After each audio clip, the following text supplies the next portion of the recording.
Okay, let's get started with our lemon. I've already mixed up my colours ready to go, so I'm using a really bright yellow, which I'm just adding a little more water to dilute to make sure it's lovely and activated. And I've also got a sort of warm green over here.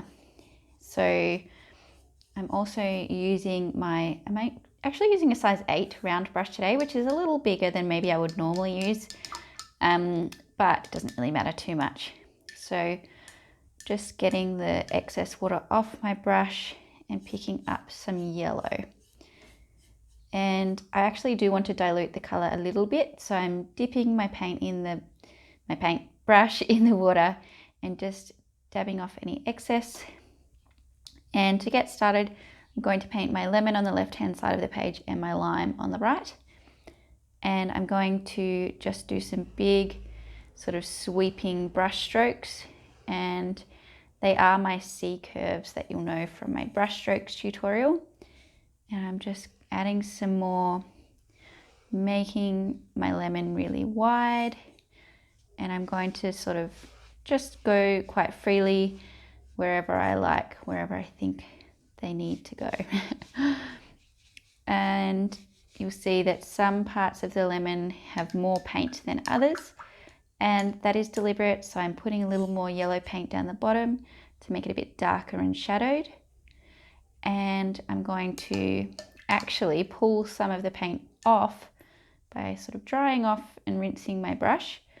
And then up the top where I want to highlight, I'm just dragging my brush across the lemon to sort of pick up some of that paint to add a bit of a highlight and variety, which is really, really cool. And you'll see that my lemon is not a perfect oval.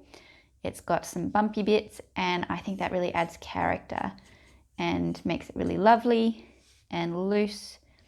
And you know, I've got a lemon here that I'm using for reference, and it's certainly not perfect. It's lumpy and it's bumpy, and that's part of the beauty of it. So now I'm going to move on and paint my lime. And while my lemon sort of dries a little bit, I'll paint the lime, and then I'll come back to the lemon and add the leaves.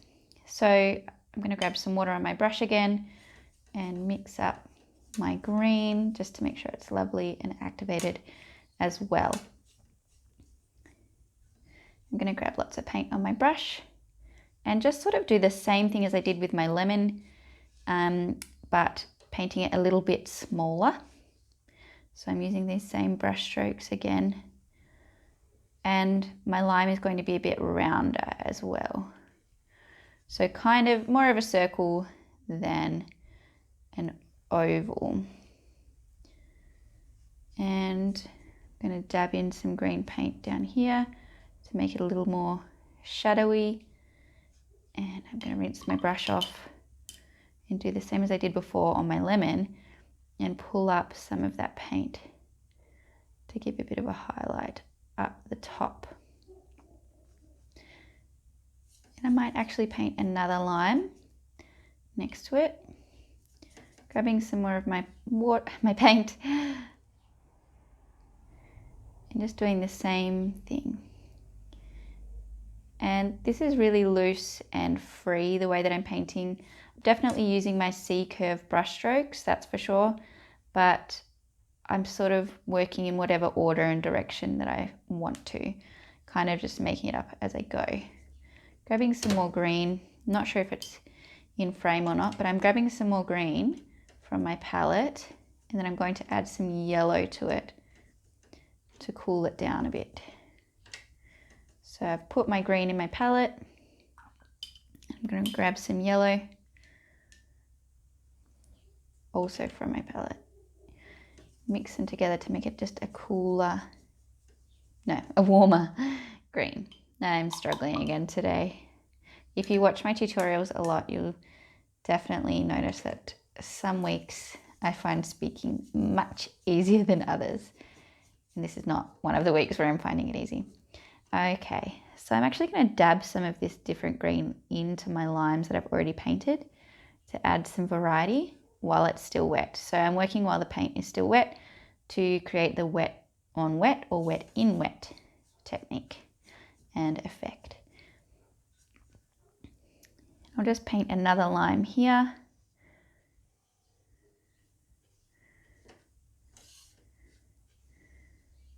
And I'm using these brush strokes to create the shape of the lime. And when I want to make the lime wider, you'll notice that I'm just adding another brush stroke around the outside. And I'm using the belly of the brush a lot to create these really thick lines. And my paint is quite diluted, which gives it that really whimsical, loose effect. So if you have too much paint and pigment on your brush, it will definitely create a really bright painting, but you won't get as much of that fluid movement as you would if there was more water in your paint, which is kind of the beauty of watercolor. So I need to mix up some more green for my lemon leaf. So again, I'm not sure if this is on camera or not.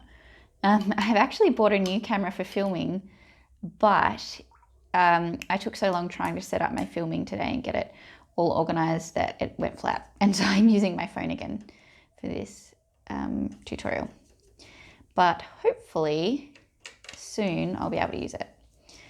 All right, so I've mixed up some green, and what I'm gonna do is, now I am working while this lemon is still a little bit wet.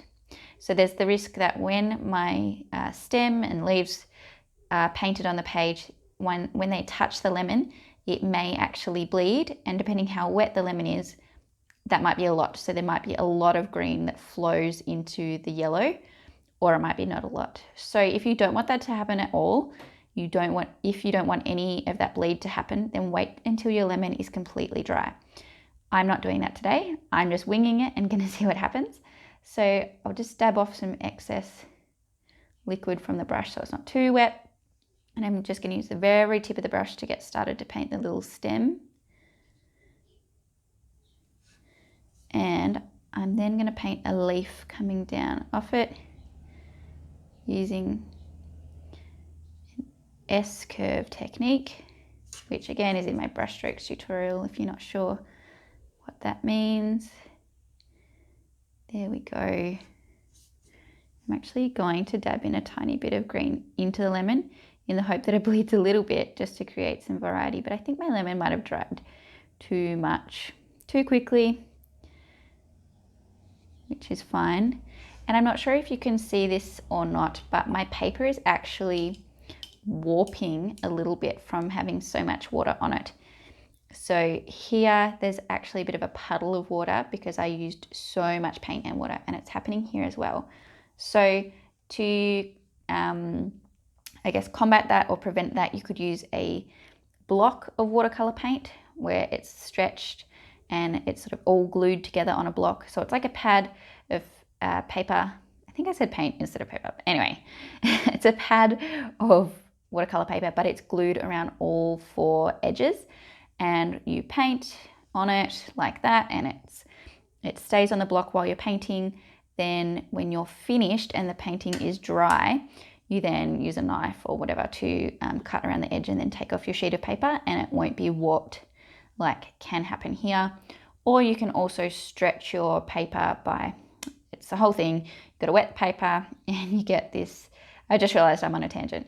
You get this special tape, so the paper's wet, you tape it down on a flat board, so not like what I'm using, which is very, very bumpy.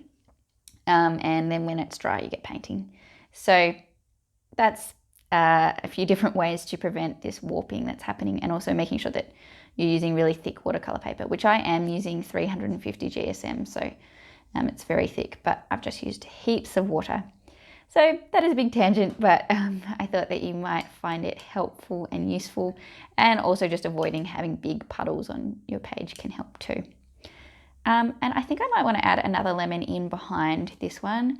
So I'm grabbing some yellow to mix it up. My palette didn't do a very good job of cleaning my brush, but I'm just working very freely today, as you can tell.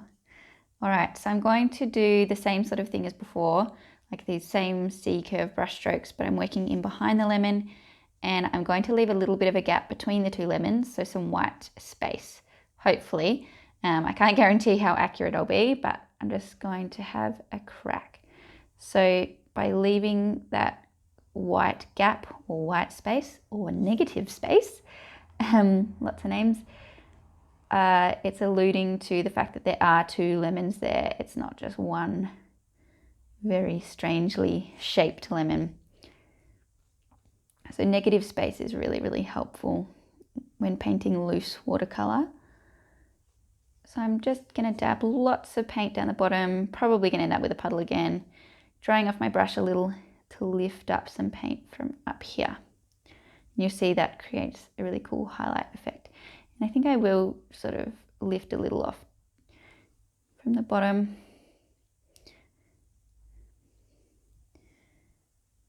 Dabbing in just a touch more concentrated paint around the edge for that shadow effect. And now I feel like I might need another leaf to balance it out. That's the thing when you're painting freely and just sort of seeing what happens, you can end up adding more and more things to your page that you don't plan to. So I've got my lovely green, add a bit of water to my brush to dilute it. I'm just going to have this leaf coming off to the side over here. And that's ended up being kind of cooler green than the one I used before. So I might even dab in a little bit of yellow just to create a bit of warmth and variety there too. Again, just winging it. Oh, yeah. Cool, I'm just blending it on there. As you can see, I'm just experimenting today, which is great and very interesting. All right, and there we have got a couple of lemons, a trio of limes. And if you want to add some more details, like some of the speckles or more shadows, that sort of thing, you'll want to wait until your painting is completely dry and then come in with the wet on dry technique, which I have got a whole tutorial about that as well, but I'm going to leave mine as is for now. I think that they look really lovely and beautiful. So I hope you've had fun painting your delicious lemons and limes. They're making me think of summer and lemon slice, actually, if I'm being honest. So I hope you've had lots of fun with this tutorial. Please, please, please subscribe if you haven't already. Then you won't miss a tutorial. They're coming out every Tuesday. And also, if you enjoyed the video, hit like and maybe even share it with your friends so they can enjoy it too. See you next time.